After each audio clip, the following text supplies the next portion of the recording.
Sebelum kita mulai ibadah KKR kita, saya mengundang saudara-saudari, Bapak Ibu yang masih duduk di bagian belakang, di bawah balkon, boleh dapat mengisi bangku bangku yang masih ada di tengah.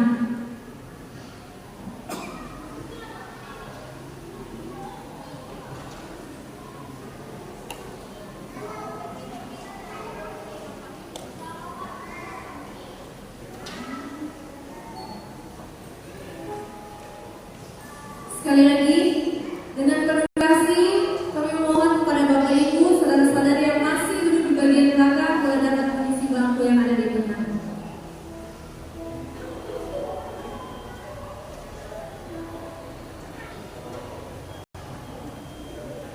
Baik, terima kasih. Kita akan memulaikan ibadah KKR kita malam yang keempat. Sebelumnya itu, kita tunggu kepala sejenak, membuka roh suci untuk bertempat di dalam hati kita masing-masing melalui doa.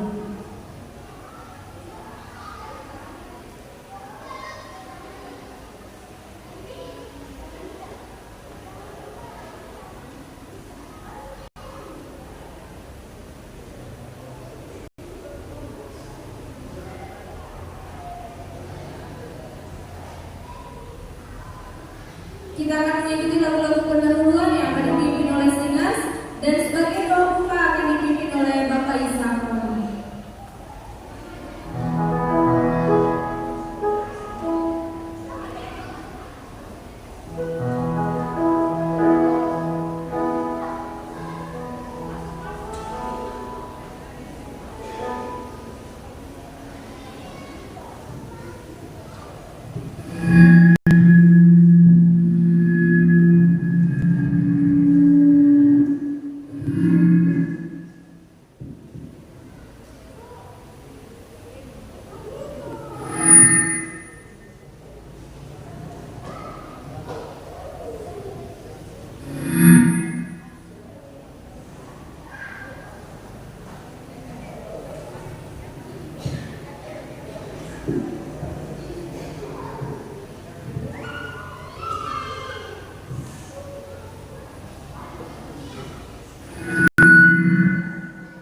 Saya mengajak jemaat untuk berdiri.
Tuhan, oleh karena kasih-Mu yang begitu besar dalam kehidupan kami, sehingga kami boleh berkumpul bersama-sama di dalam nama Tuhan yang diberkati untuk mempelajari akan kebenaran firman.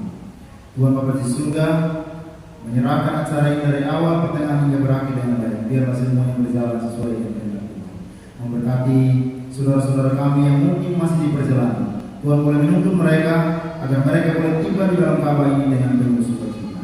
Memberkati juga Ibu Intan yang akan menyampaikan kebenaran firman pada malam hari ini.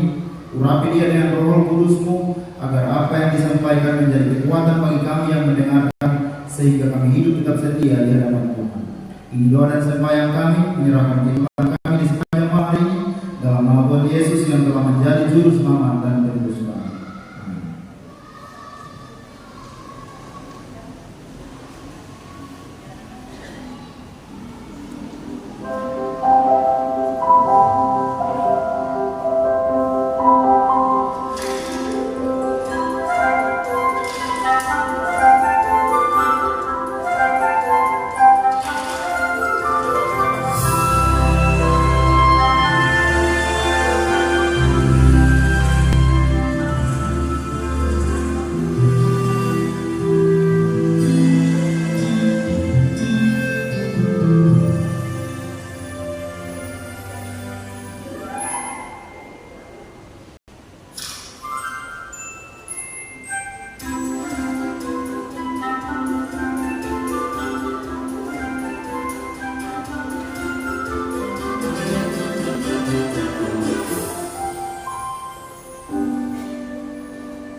Dari video tersebut menggambarkan bagaimana sebuah tindakan yang sangat sederhana bisa mengubah dunia.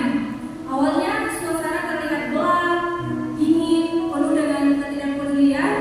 Namun ketika satu orang datang mulai berbuat baik, menolong, berbagi, peduli, kebaikan itu mulai menyebar. Dari satu orang ke orang yang lain, hingga akhirnya dunia yang tadinya begitu berwarna abu-abu menjadi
Kami diakon adil kami.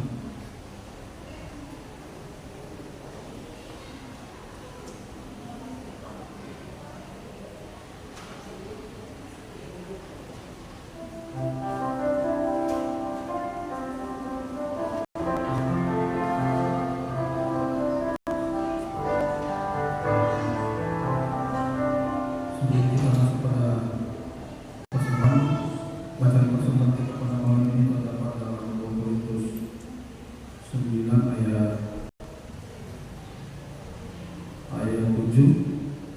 Hendaklah masing-masing memberi menurut kerelaan hatinya, jangan dengan sedih hati atau dengan karena paksaan, sebab Allah mengasihi orang-orang yang memberi dengan sukacita. Mari kita tunduk kepala dan kita berdoa. Bapa kami yang bertata dalam kerajaan surga, kembali lagi kami pada malam ini ya Tuhan, mengucap syukur atas berkat yang Tuhan sudah berikan kepada kami. Sepanjang malam yang telah berlalu, kami selalu hadir di tempat ini, sehingga di malam yang tempat ini kami boleh berada sebagaimana kami ada. Mendoakan juga umat-umat yang masih dalam perjalanan untuk tempat ibadah ini. Tuhan sertai mereka tiba di tempat ini dengan tidak bersatu apapun. Memberkati juga tangan-tangan yang akan menjadi persembahan dan yang belum memberi persembahan. Tuhan memberikan berkat yang sama agar di hari-hari besok mereka boleh memberikan berkat juga ya. Inilah doa kami seluruh rangkaian acara ibadah pada malam ini, kami memusnahkan dalam tangan-Mu, mengampuni dosa kami yang begitu banyak, dan kami memusnahkan hanya dalam nama Tuhan Yesus, Tuhan dan Juru Penebus dosa kami. Amin.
Di dalam Alkitab, Amsal 17 ayat 17 menyatakan, seorang sahabat menaruh kasih setiap waktu dan menjadi seorang saudara dalam kesukaran.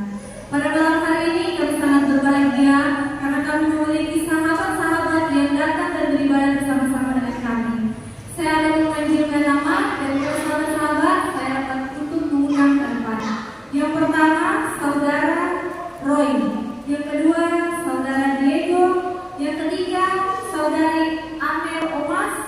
Yang keempat, saudari Cecil. Dan yang terakhir, Bapak Yohanes Gendra.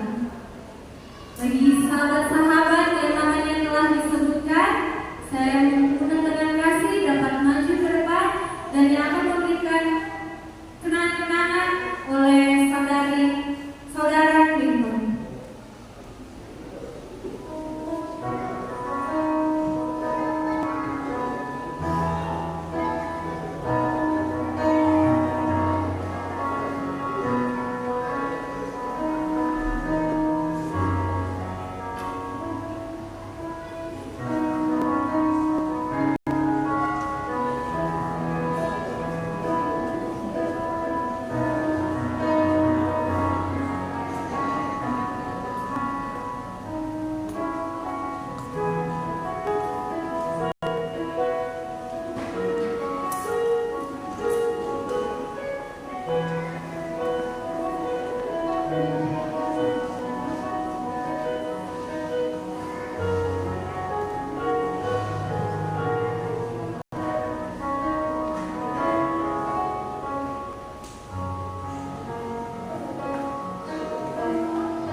yang kasih, saya mendengar salah dari Bapak, boleh duduk kembali.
Baik, shalom.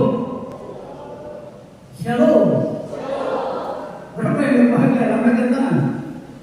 Wah, terima kasih saudara. Tuhan memberkati. Terima kasih. Kami panitia mengucapkan kepada saudara-saudara yang selalu hadir setiap malam. Bahkan terima kasih untuk pertanyaan yang sudah masuk. Tadi malam kita lihat ada 2 pertanyaan. Tadi kami sudah ke rumah daripada saudari yang bertanya. Di sini ada 2 pertanyaan dari saudari Lala dan saudari Eka. Kami sudah ke rumah dan mereka katakan bahwa nanti dijawab di gereja di KKR. Ya, malam ini kami akan jawab di sini. Tapi kami melihat ada saudari Lala dan saudari Eka ada atau tidak? Oh, banyak belum ada. Mereka tinggal di Manila. Baik. Ini pertanyaannya. Pertanyaan yang pertama, memangnya kalau Hawa tidak makan buah pengetahuan itu, manusia masih telanjang sampai sekarang? Ini maksud pertanyaannya adalah, kalau Hawa dan Adam tidak makan, lo tidak tahu lo telanjang. Ini maksud pertanyaannya. Ya toh? Nah, pertanyaan kedua, apa arti kejatuhan manusia bagi rencana keselamatan Allah? 2 pertanyaan ini akan kita jawab menjadi satu. Baik saudara, kita akan jawab berdasarkan firman Tuhan. Mari kita lihat. Kalau kita baca di dalam Kejadian pasal 1 ayatnya yang ke-27, di sana dikatakan, maka Allah menciptakan manusia itu menurut gambarnya, menurut gambar Allah diciptakannya dia laki-laki, dan perempuan diciptakannya mereka. Allah menjadikan manusia menurut gambar dan rupa Allah. Artinya, tabiat Allah, karakter Allah ada pada manusia. Dan kemudian di dalam Kejadian pasal 1 ayat 31 mengatakan, di sana dikatakan, Kejadian pasal 1 ayat 31, maka Allah melihat segala yang dijadikannya itu sungguh amat baik, jadilah petang dan jadilah pagi, itulah hari yang ke-6. Allah melihat semua yang dijadikan itu semua amat baik, termasuk manusia. Pertanyaannya, apakah manusia waktu dijadikan itu telanjang? Sehingga pertanyaan tadi itu muncul. Apakah telanjang? Mari kita lihat apa yang ditutupi oleh manusia ketika dia diciptakan. Kemudian Kejadian pasal 2. Di sana dikatakan di dalam ayatnya yang ke-15 sampai 17. Di sana dikatakan Tuhan Allah mengambil manusia itu dan menempatkannya dalam taman Eden untuk mengusahakan dan memelihara taman itu. Kemudian ayat 16. Lalu Tuhan Allah memberi perintah itu kepada manusia. Semua pohon dalam taman ini boleh kau makan buahnya dengan bebas. Tetapi pohon pengetahuan tentang yang baik dan yang jahat itu janganlah kau makan buahnya, sebab pada hari engkau memakannya pastilah engkau mati. Tuhan bawa itu manusia taruh di taman Eden untuk memelihara dan mengusaha taman ini. Kemudian Tuhan bilang, semua buah dalam taman ini boleh kau makan, tapi buah yang ada di tengah-tengah ini, buah pengetahuan baik dan jahat, jangan kau makan. Kalau kau makan itu pasti kau mati. Kenapa Allah memberikan ini kepada Adam dan Hawa, kepada manusia? Ingat saudara, 1 Yohanes pasal 4 ayat 8 mengatakan bahwa Allah itu kasih.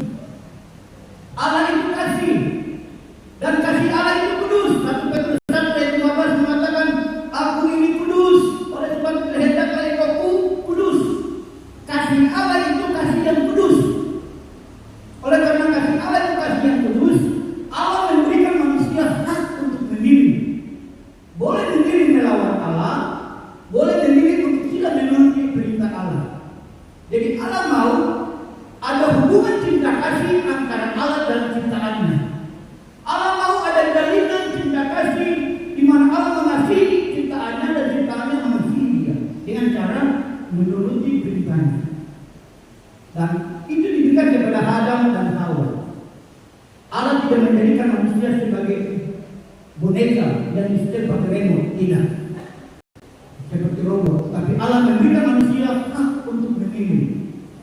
Kemudian di dalam Kejadian 3 ayat 6 dan 7 di sana dikatakan, perempuan itu melihat bahwa buah pohon itu baik untuk dimakan dan sedap kelihatannya. Lagi pula pohon itu menarik hati karena memberi pengertian. Lalu ia mengambil dari buahnya dan dimakannya dan diberikannya juga kepada suaminya yang bersama-sama dengan dia. Suaminya yang bersama-sama dengan dia, suaminya pun memakannya. Maka terbukalah mata mereka berdua dan mereka tahu bahwa mereka telanjang. Lalu mereka menyimakkan daun pohon ara dan membuat cawan. Waktu Hawa petik itu buah, karena dia terpengaruh dengan perkataan setan yang menyerupai melalui media ular. Hawa melihat buah itu sangat baik. Hawa petik, dia makan itu buah. Dia belum telanjang sudah. Dia pergi kasih sama Adam dan ketika Adam makan, barulah mereka punya dua mata terbuka. Ternyata mereka telanjang. Apa yang hilang dari mereka? Apa yang menutupi mereka selama ini? Kemudian ketika mereka makan, mereka melakukan perintah Tuhan, mereka melihat mereka telanjang. Saudara, Roma pasal 3 ayatnya yang ke-32. Roma pasal 3 ayat 23. Baca saja.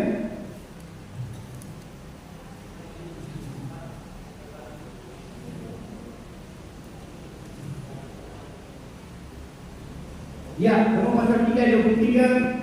Di sana dikatakan, karena semua orang telah berbuat dosa dan telah kehilangan kemuliaan Allah. Selama orang belum berdosa, yang menutupi tubuh mereka adalah kemuliaan Allah. Apa itu kemuliaan Allah? Alkitab tidak menjelaskan itu. Apakah itu jubah kemuliaan Kristus yang dipakaikan, jubah kemuliaan Allah yang dipakaikan? Tapi ketika mereka berdosa, kemuliaan itu telah hilang daripada mereka. Sehingga mereka melihat bahwa mereka telanjang. Kemudian mereka menutupi tubuh mereka dengan cawan.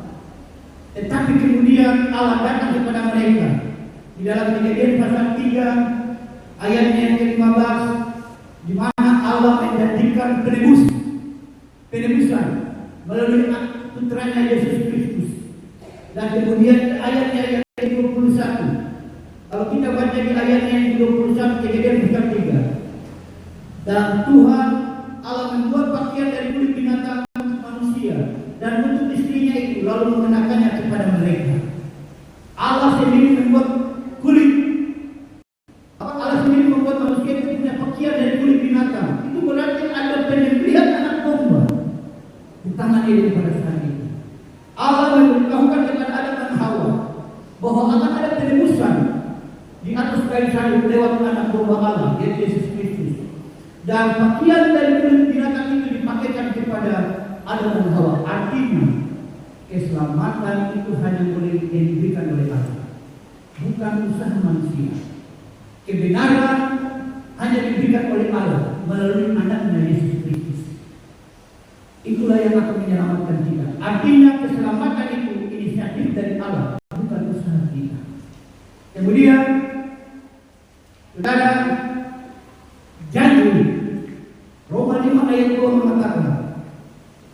saja Roma 5 ayat 2. Di sana dikatakan, oleh Dia kita juga beroleh jalan masuk oleh iman kepada kasih karunia ini. Di dalam kasih karunia ini kita berdiri dan kita bermegang dalam pengharapan akan menerima kemuliaan Allah. Ingat saudara, ketika kita sudah ditebus, Yohanes 3:16 mengatakan karena begitu besar kasih Allah akan dunia ini sehingga dibangunkan anaknya yang tunggal itu supaya barang siapa percaya kepadanya tidak binasa melainkan beroleh hidup yang kekal. Ketika saudara dan saya sudah menerima kebenaran itu, keselamatan itu, kita harus menuruti perintah Allah untuk menjaga keselamatan itu tetap tidak pegang. Dan ketika kita tetap setia kepada Tuhan, Roma 5 ayat 2 mengatakan kita sedang menunggu kemuliaan diberikan kepada kita. Roma 8 ayat 17.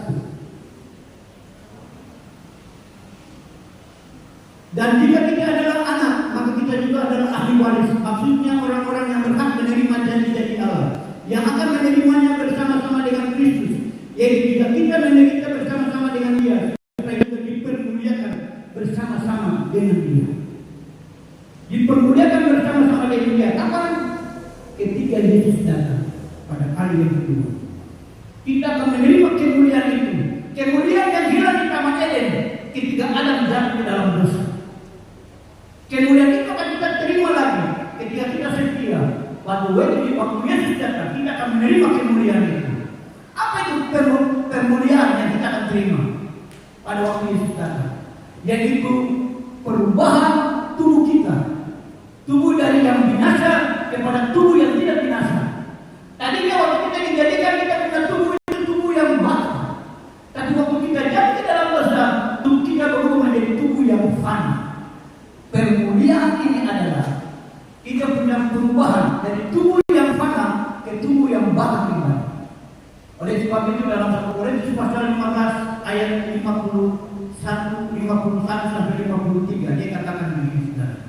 Sesungguhnya aku menyatakan kepadamu suatu rahasia. Kita tidak akan mati semuanya, tetapi kita semuanya akan diubah. Dalam sekejap mata, pada waktu bunyi nafiri yang terakhir, sebab nafiri akan berbunyi, dan orang-orang yang mati akan dibangkitkan dalam keadaan yang tidak dapat binasa, dan kita semua akan diubah. Ayat 53. Karena yang dapat binasa harus mengenakan yang tidak dapat binasa, dan yang mati harus mengenakan yang tidak dapat mati. Jadi pada waktu Yesus datang, saudara dan saya, tubuh yang fana ini kita akan diubah menjadi mengenakan tubuh yang bakal, tubuh yang tidak dapat binasa, seperti di Taman Eden sebelum jatuh ke dalam dosa. Ini yang hilang ketika manusia jatuh ke dalam dosa, kemuliaan itu hilang. Makanya Adam dan Hawa punya mata terbuka, dorong melihat dorong telah, karena sudah terjadi perubahan dari bakal kepada fana. Maka nanti ketika Yesus datang, kita juga akan berubah lagi dari fana kepada bakal, sehingga kita mengenakan tubuh yang tidak dapat binasa. Kita akan tinggal dengan Yesus selama-lamanya di dalam kekekalan.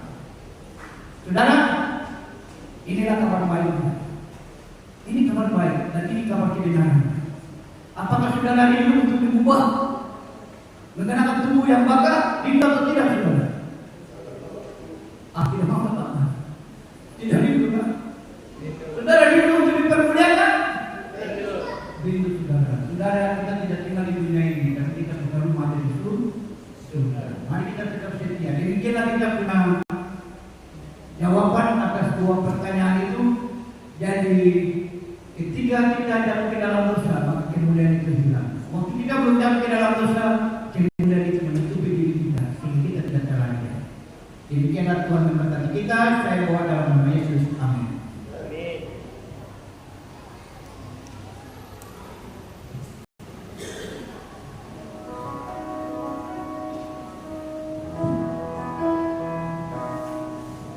Terima kasih untuk Bapak saya telah memimpin sesi jawab. Kita akan masuk pada pengumuman yang pertama.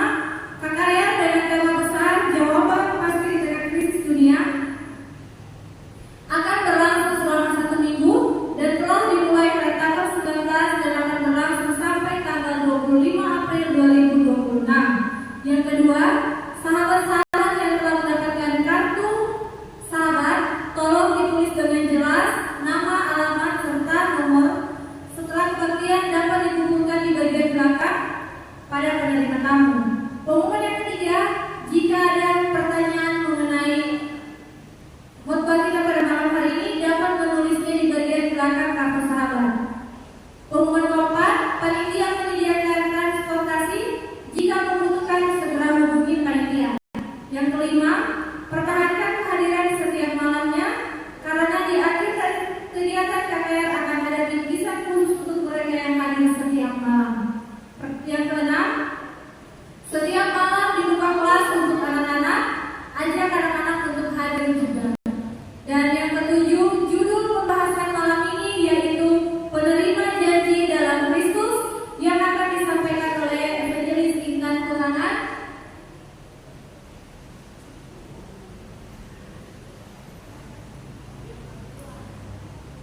Evangelis kita ruangan ini adalah Ketua PA dari Jemaat Umum. Dengan kasih saya mengundang pembicara dapat maju ke depan.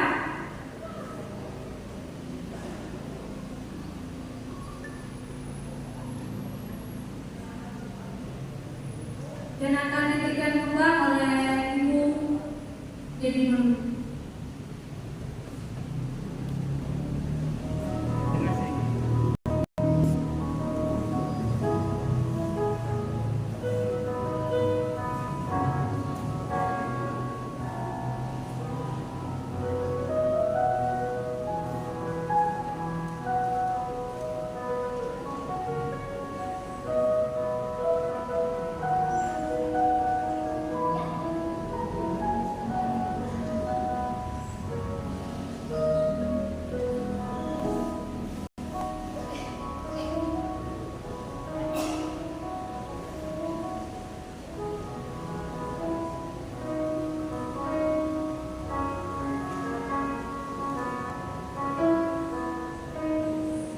Terima kasih. Baiklah, mari kita siapkan hati dan pikiran kita. Kita akan memasuki khotbah dan kita sama-sama menyanyikan lagu tema kita.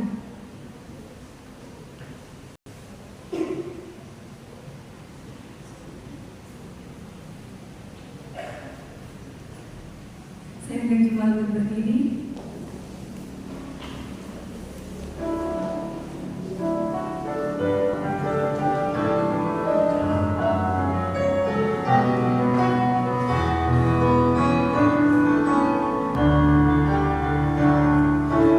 Terima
kita bersatu di dalam doa.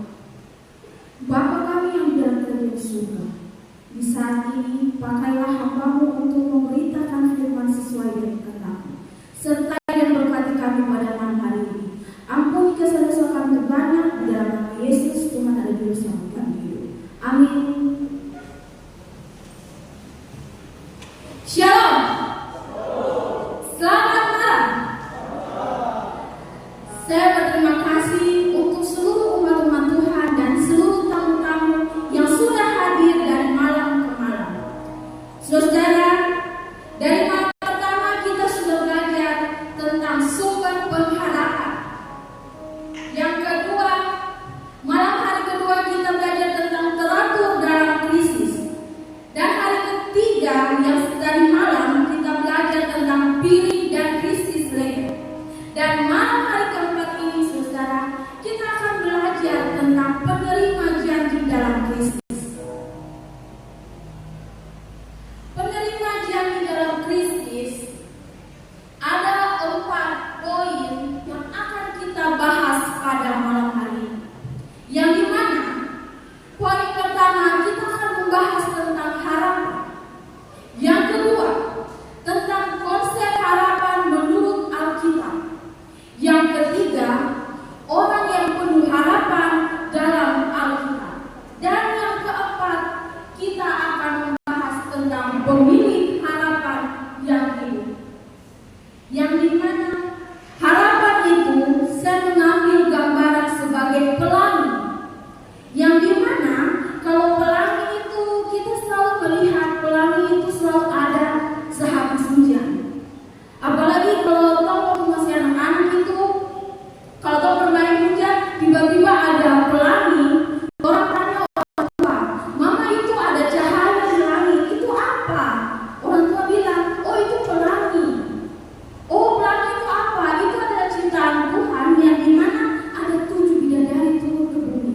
Itu adalah cerita common yang sering orang tua bilang kepada anak-anak. Dan itu kita masih percaya sampai sekarang. Betul tidak, saudara? Dan itu masih kita lakukan kepada anak-anak kita juga.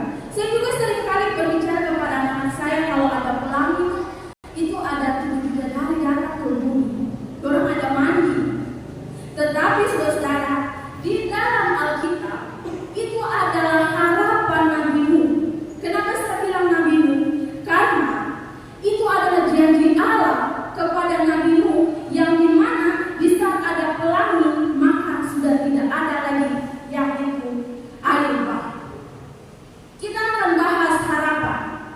Harapan itu yang pertama sesuatu yang dapat diharapkan. Yang mempunyai harapan besar dapat memenangi pertandingan itu.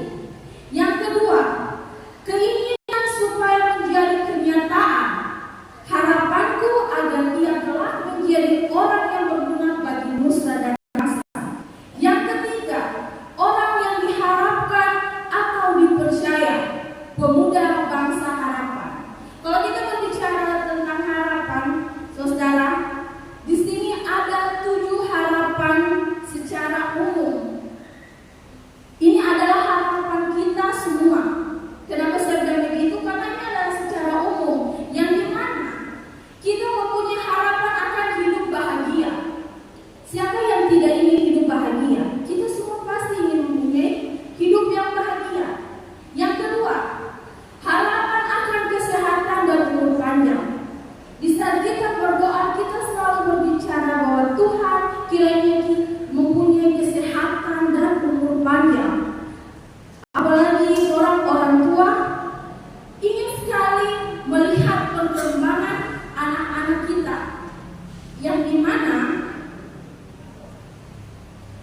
mereka bertumbuh, berkembang untuk menjadi sukses dan menjadi kesetiaan bagi milik Allah. Yang ketiga, harapan akan keamanan dan perlindungan, yaitu itu adalah harapan kita semua. Yang dimana kita juga menginginkan keamanan. Kita mempunyai anak kita sekolah di luar, kerja di luar, kita berdoa supaya Tuhan menjaga mereka. Tuhan selalu melindungi mereka. Dimanapun kita berada, Tuhan selalu melindungi. Yang keempat, harapan akan cinta dan relasi yang bermakna. Yang kelima, harapan akan makna dan tujuan hidup, yang dimana kita setiap manusia mempunyai tujuan hidup.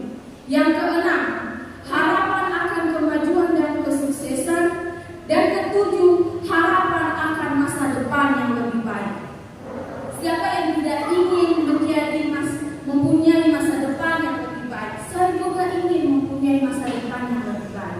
Ini adalah 7 poin harapan sesuai yang kita inginkan. Ini adalah secara umum ya, saudara. Tetapi bagaimana harapan Kristen? Bagaimana dengan harapan Kristen? Kita akan bahas harapan Kristen itu seperti apa. Di sini ada 6 poin. Yang pertama, harapan akan keselamatan. Siapa yang tidak mau selamat? Kita sudah hidup di dunia ini, terus kita sudah mengikuti semua. Siapa yang tidak mau selamat? Saya juga mau selamat. Yang kedua, harapan akan kebangkitan dan hidup kekal. Yang ketiga, harapan akan kedatangan Kristus yang kedua kali.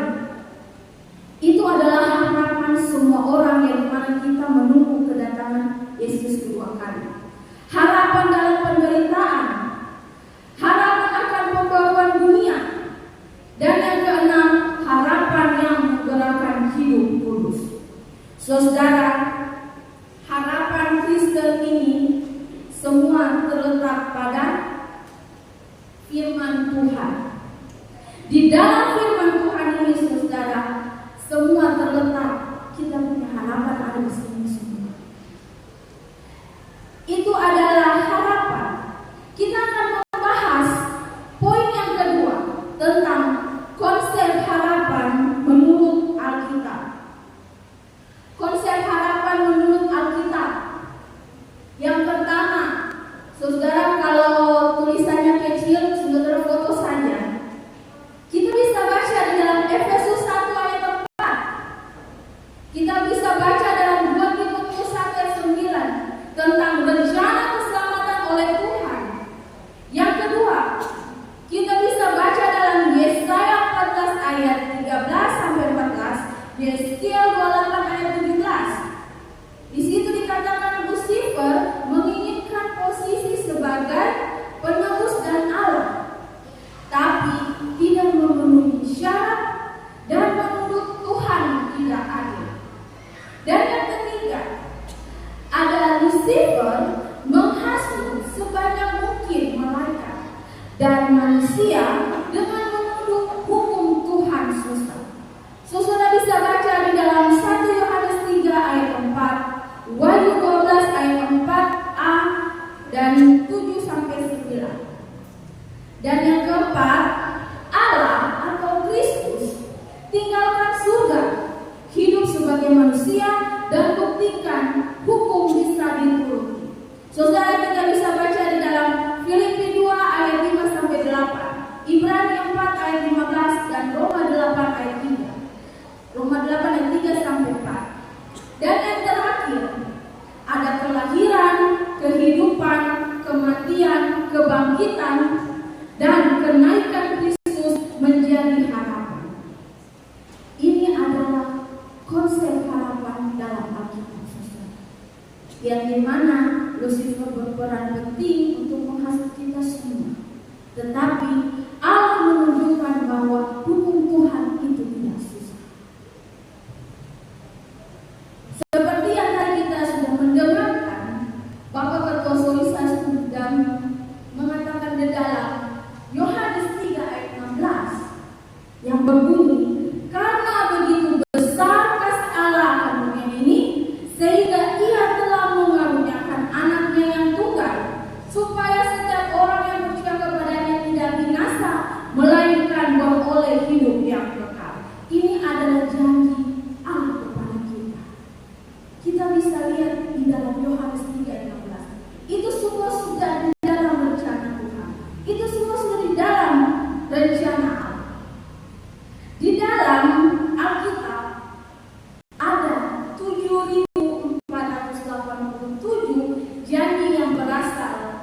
dari Allah kepada manusia. Tapi saudara, saya tidak mungkin membaca itu 7.000, terlalu banyak. Kau juga tidak mungkin mencari itu 7.000 di dalam Alkitab itu di mana saja.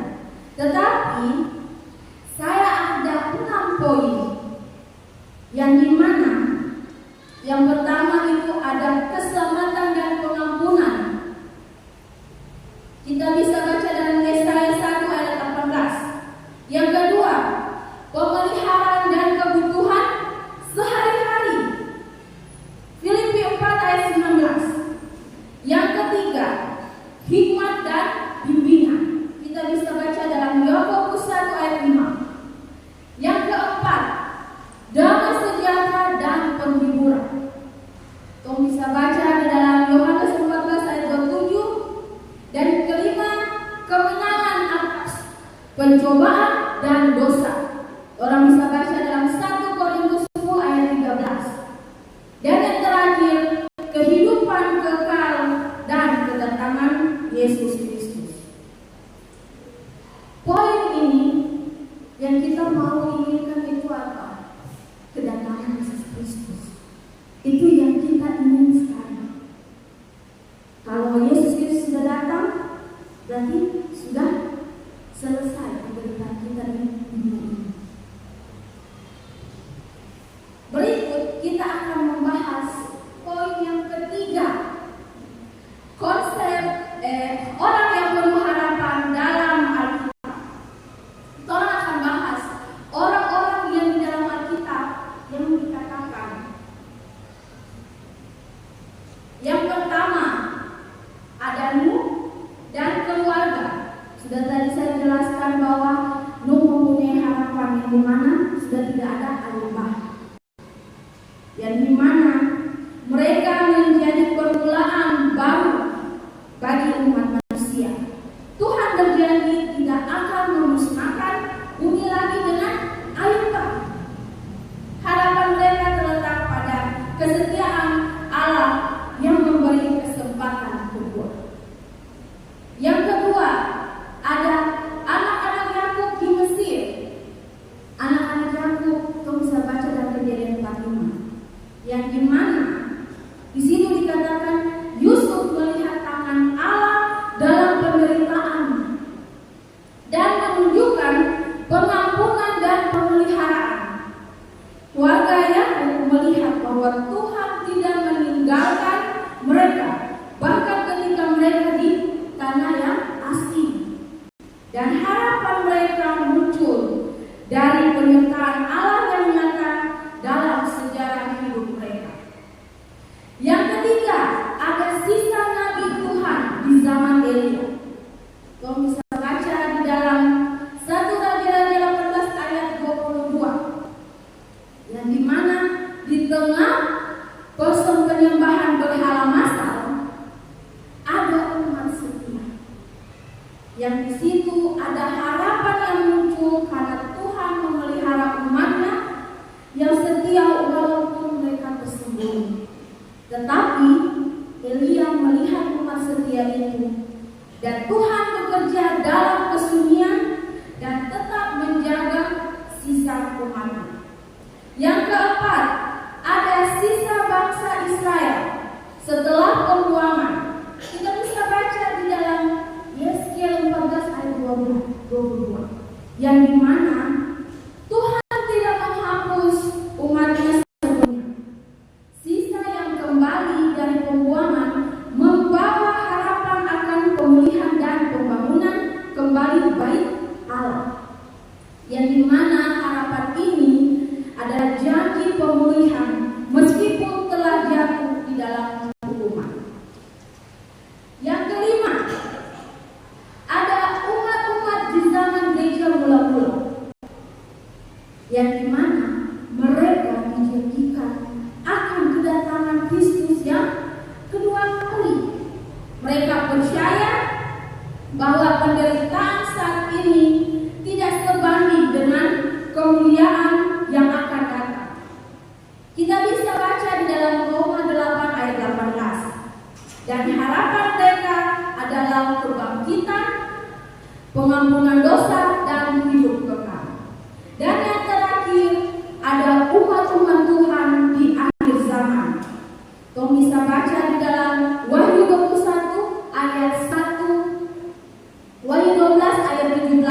dan Wahyu 14 ayat 12. Mereka tetap setia dalam masa kemenangan dan krisis global.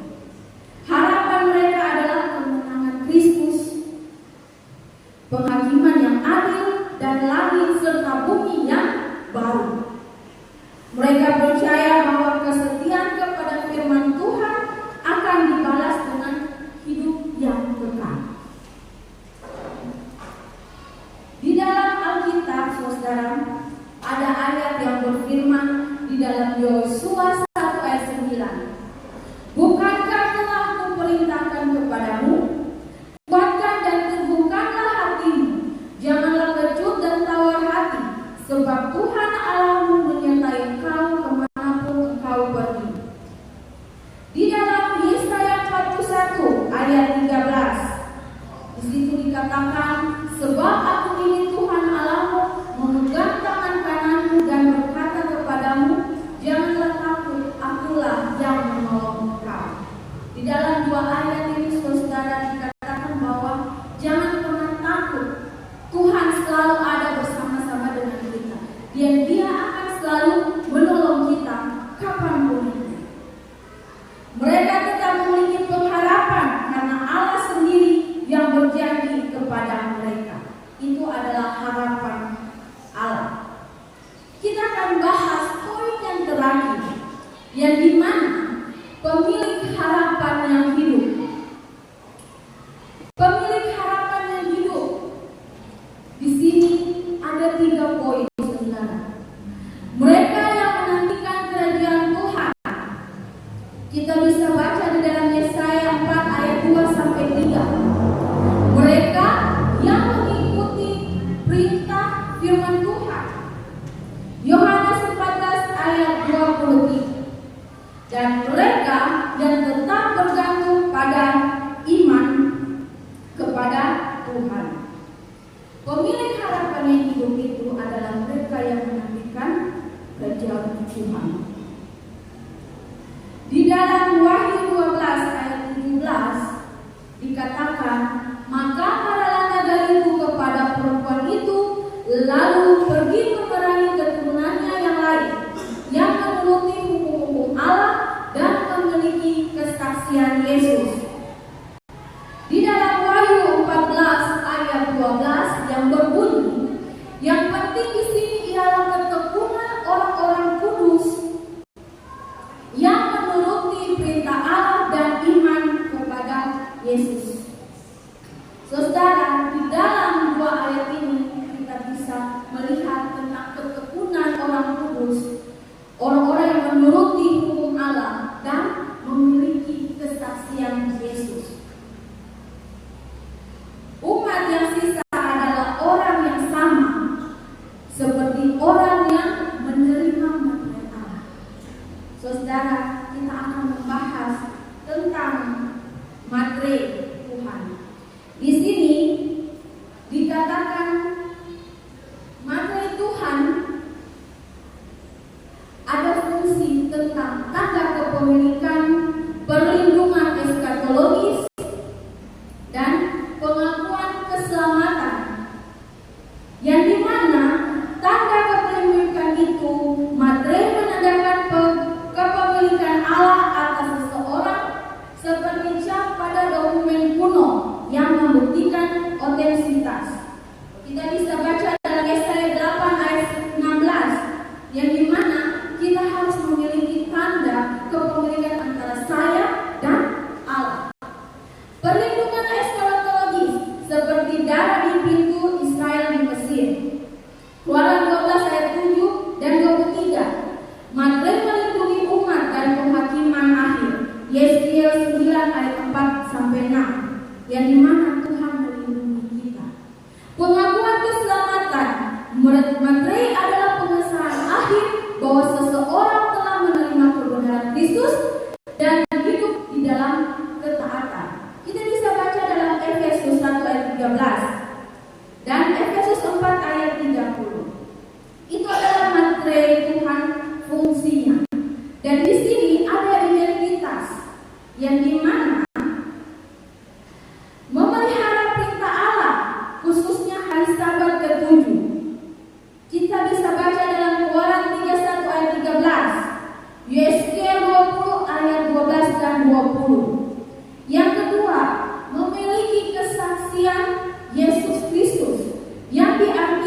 sebagai penerimaan karunia nubuat atau nubuat dan pengajaran Alkitab yang murni. Kita bisa baca di dalam Wahyu 12 ayat 17 dan Wahyu 19 ayat 10. Yang ketiga, mencerminkan karakter Kristus melalui hidup yang tanpa celah, yang dimana hanya mereka yang menyerupai Kristus dalam karakter yang akan dimeteraikan. Kapan materi itu diberikan? Kita akan bahas, saudara, kapan materi itu akan diberikan Tuhan. Yang pertama, ketika bait suci dipulihkan dalam keadaan yang wajar. Kita bisa baca di dalam Daniel 8 ayat 14. Yang kedua, dalam tradisi Yahudi, hari raya pendamaian adalah hari di mana semua dosa diampuni. Yang ketiga, Kristus adalah imam besar di bait suci surga yang sudah memasuki bilik yang maha suci untuk pemberian materi Tuhan bagi umat yang sisa. Kita bisa baca di dalam Ibrani 9 ayat 11 dan 12. Sepanjang sejarah selama manusia hidup, ini adalah kapan pemberian materi Tuhan diberikan. Dan kita akan membahas pelayanan Yesus. Di sini ada 2 poin. Yang poin pertama, Kristus Yesus adalah anak domba Allah. Darahnya menghapuskan dosa manusia. Yang A, tanpa darah tidak ada pengampunan bagi orang berdosa. Ibrani 9 ayat 22. Yang B, setiap pertobatan akan disempurnakan oleh peran Yesus sebagai domba. Ibrani 10 ayat 14, 1 Yohanes 1 ayat 9. Dan poin kedua, Kristus Yesus adalah imam besar di bait suci surga. Yesus menjadi perantara manusia. Yang A dikatakan di hari pendamaian pada zaman bait suci, apabila ada orang Israel yang belum bertobat, maka imam besar akan mati. Saudara, itu adalah pelayanan Yesus. Kita akan bahas tentang materi Allah. Di sebelah sini ada materi Allah, di sebelah sini ada tanda binatang. Tadi kita sudah bahas tentang materi Allah, dan kita akan melihat tanda binatangnya apa. Yang materi Allah, yang poin pertama itu memelihara perintah Allah, khususnya Sabat hari ke-7, yang dimana Sabat itu sudah ditetapkan oleh Allah sendiri. Tanda binatangnya apa? Yang pertama, menolak ketaatan kepada hukum Allah, terutama dengan menggantikan Sabat hari ke-7 dengan hari Minggu sebagai hari ibadah. Saudara, kita bisa baca di dalam Wahyu 13 ayat 15 sampai 17. Materi ayat yang kedua, memiliki kesaksian Yesus Kristus, yang diartikan sebagai penerima karunia roh nubuat. Tanda binatangnya apa? Menyembah sistem otoritas manusia, yakni kuasa keagamaan yang menentang otoritas ilahi. Kita bisa baca di dalam Wahyu 13 ayat 1 sampai 4. Materi Allah yang ketiga, yang dimana mencerminkan karakter Kristus melalui hidup yang tanpa celah, dan tanda binatangnya adalah menerima ajaran yang bertentangan dengan kebenaran Alkitab, seperti doktrin keabadian jiwa atau penggantian peran hukum moral dan tradisi manusia. Saudara, kita bisa melihat perbandingannya materi Allah dan tanda binatang. Jadi saudara, penerima janji dalam Kristus itu adalah orang yang tekun, orang yang menuruti hukum Tuhan, dan yang mempunyai kesaksian Yesus, yang dimana penerima janji dalam Kristus adalah mereka yang tekun memelihara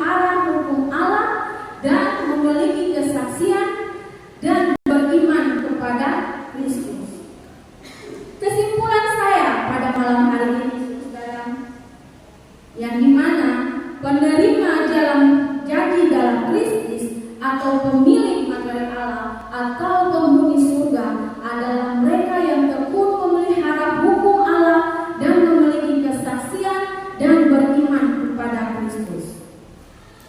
Saudara, di dalam penerima janji Kristus ini, kita jangan pernah takut, kita jangan pernah khawatir kalau Tuhan tidak akan memimpin kita. Kita percaya bahwa Yesus atau Allah selalu ada bersama-sama dengan kita. Di setiap kita mempunyai permasalahan hidup, di setiap kita mempunyai pergumulan, di setiap kita mempunyai harapan, tetap prioritaskan Allah sebagai kehidupan kita. Dan Tuhan tidak akan pernah meninggalkan kita dimanapun kita berada. Saudara, inilah firman Tuhan yang saya bawakan pada malam hari ini. Dan biarlah firman Tuhan ini bisa menjadi berkat bagi kita semua. Saudara, saya mengundang seluruh jemaat untuk berdiri dan saya akan menutup ibadah ini.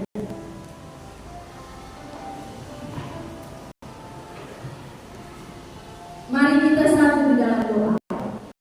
Bapa kami yang di dalam kerajaan surga, terima kasih banyak Tuhan Yesus. Engkau sudah memimpin hamba-Mu ini, sudah memberitakan hidup sesuai dengan kehendak-Mu. Kiranya Tuhan, kami hanyalah manusia biasa, kami manusia yang berdosa. Biarlah Engkau selalu pimpin kami Tuhan. Dalam proses demi proses, Engkau masih berada di dalam kehendak kami Tuhan. Tuhan, kami tahu Engkau selalu bersama-sama dengan kami. Jangan pernah tinggalkan kami Tuhan. Biarlah kami bisa menjadi seseorang yang sesuai dengan kehendak-Mu. Pimpin kami Tuhan pada malam hari ini. Dan biarlah malam-malam berikutnya kami tetap berada di dalam gereja-Mu dan mendengarkan firman-Mu. Berkati kami Tuhan yang akan meninggalkan gereja ini. Biarlah kami bisa pulang dengan baik di dalam di rumah dan tibakan kami pada besok malam untuk mendengarkan firman-Mu. Inilah doa dan permohonan kami Tuhan. Sempurnakan doa kami yang kurang. Ampuni kesalahan dosa kami begitu banyak. Hanya di dalam nama Yesus, Tuhan adalah juru selamat kami hidup. Amin.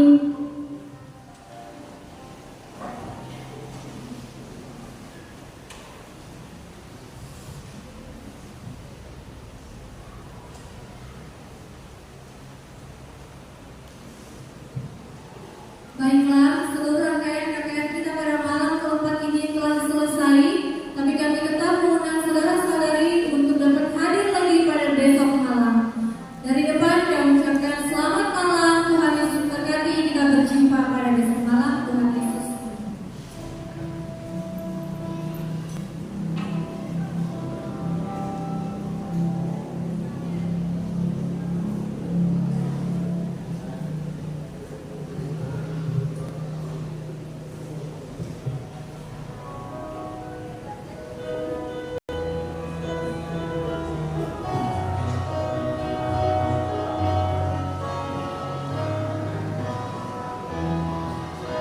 Kasih Allah